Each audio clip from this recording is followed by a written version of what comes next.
It's Tuesday, May 11th, and the time for your Barbados Today morning news update. Attorney General Dale Marshall is urging Barbadians not to panic over a recent spate of shootings and violent crimes on the island.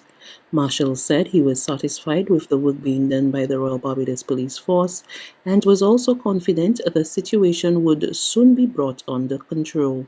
There's been a number of deadly shootings in recent weeks, but the Attorney General told Barbados Today government continues to do its best to stem the flow of illegal firearms into the island. I'm extremely pleased with the Royal Barbados Police Force. I'm confident that they have a solid grip on it. Yes, the public is justifiably concerned about the recent spike in shootings. These are things that happen in Barbados periodically. But what we need to do is we mustn't panic. We have to stay focused and get to the root causes. The issue of firearms, we've installed new scanning ability at the port. We've heightened our surveillance at the other ports of entry to try to stem the inflow of guns into Barbados. But the fact is that this is a situation where firearms had been coming into Barbados for quite some time. So we have to ferret those out, and the Royal Barbados Police Force has been doing an amazing job in staying on top of the situation. And I'm very confident in their work and in their work ethic. There are still some things to be done. I'm going to be speaking very soon about some new initiatives that we hope to embark on. Despite the challenges brought by the COVID-19 pandemic, the island's judicial system has significantly improved since the addition of judges to the Supreme Court almost 2 years ago.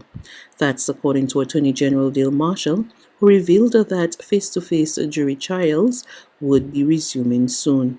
In an interview with Barbados Today, Marshall said the new judges have done as expected. I'm pleased with the initiatives in the court. You'll know that we have swelled the ranks of our judges from 13 to 20. There have been some challenges because COVID obviously meant that a lot of hearings and so on that would have taken place had to be stopped from time to time, occasionally, rarely, because a member of staff would have had to quarantine and so on. But generally, because we've had to cut down on face-to-face court activity and rely more and more on technology. That's not a Barbados thing. That's happened in every country in the world where a court system is predicated on facing your accuser, on this kind of system. So there have been some challenges. So the progress that we would have liked to have made has been slowed down significantly because of the impact of COVID on our court system. We are returning slowly again to a state of normalcy.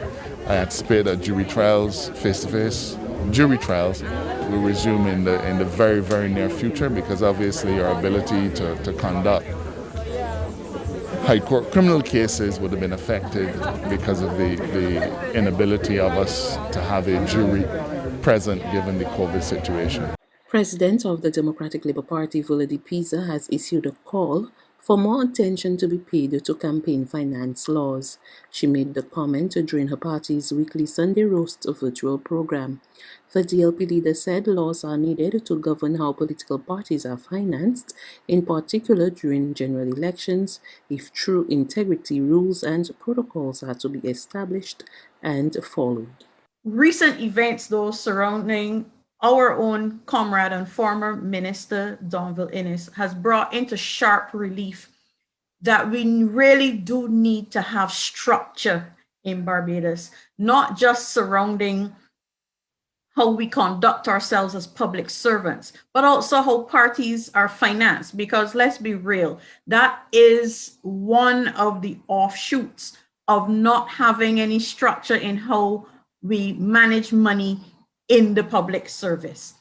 Elections have to be financed. We're pretty clear on that, but we need to have rules and regulations on how it is done so that we don't have the allegations and the rumors of abuse. Also, that we do not have a fostering of an environment that is even suggestive, never mind having any concrete proof, but just being suggestive of something other than strict business practices is what we need to get away from. Social activist Winston Clark is seeking an audience with Prime Minister Mia Mottley to discuss putting measures in place to protect those who cannot take the COVID-19 vaccine for health and religious reasons. He made the comment yesterday as he submitted a petition to the Prime Minister's office highlighting 4 main issues for people who decline to take the vaccine.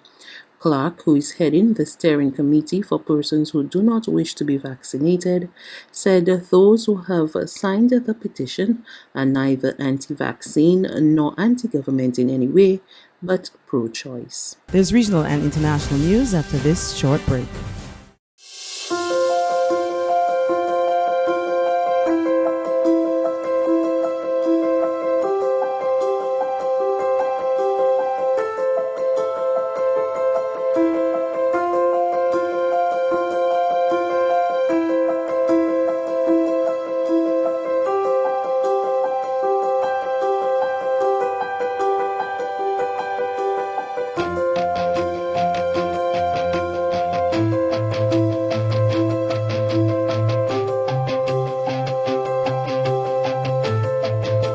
Barbados Today, news you can trust. To news from the region, there are calls in Guyana for government to strengthen its response in a bid to curb the spread of COVID-19. It comes as the country continues to battle a spike in new cases. Gordon Mosley of News Source Guyana reports. 2 more COVID-19 related deaths were recorded today, pushing the total number of deaths to 237. In the past 9 days, the country has recorded over 1,100 new cases of the virus and 28 deaths. It is the largest number of new infections and deaths to be recorded in such a short period. This past weekend, 13 deaths were recorded. There are calls this evening for the government to strengthen its response to curbing the spread of the pandemic. The opposition has lambasted the government for the current situation with the virus, while calling for there to be lockdowns in the hotspot areas. And finally, on the international front, the U.S. has authorized the Pfizer vaccine for 12 to 15-year-olds amid a push to get the shot into the arms of more residents.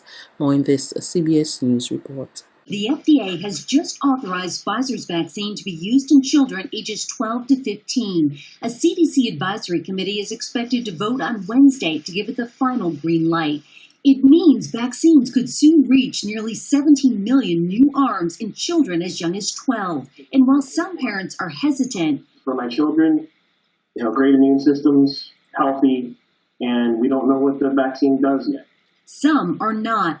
3 of this father's children have already been vaccinated. His youngest is 15. A lot of peace of mind, a huge relief, to know that there's something out there that can protect him and all of our kids. We have to engage parents in the fact that vaccines are a safe and effective way to prevent that infection and help keep our whole community safe. The debate over vaccinating children comes as infections in kids are up 4% in the last 2 weeks, making up 24% of new cases, while adult cases are plummeting. Dr. Anthony Fauci says mask requirements may soon be relaxed, but public health officials also say the easing of rules depend on enough people getting vaccinated. That's news. But for the very latest, visit us at www.barbadostoday.bb. You can also subscribe to our e-paper, email updates, or like us on Facebook, and sign up for our breaking news alerts via WhatsApp. We're also on Izumi Media in bus terminals, as well as screenplay at supermarkets and gas stations near you. And you can also hear us on Mix 96.9 FM and Capital Media HD 99.3 FM.